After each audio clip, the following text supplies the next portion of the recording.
Alright, everybody, I just spent about 3-4 hours taping. I'm about to make this truck, Chevy truck.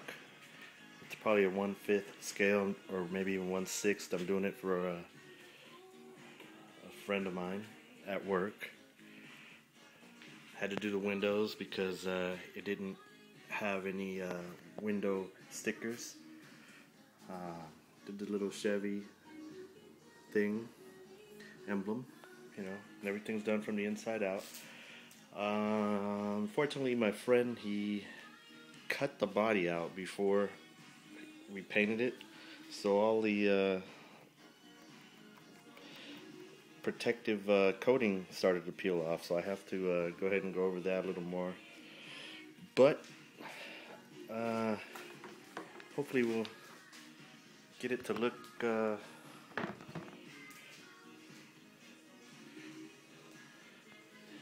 kind of like this old paint scheme that I did on this buggy, and I'm gonna try to get it to look as close to that as I can. Just like the way the purple and the green work together.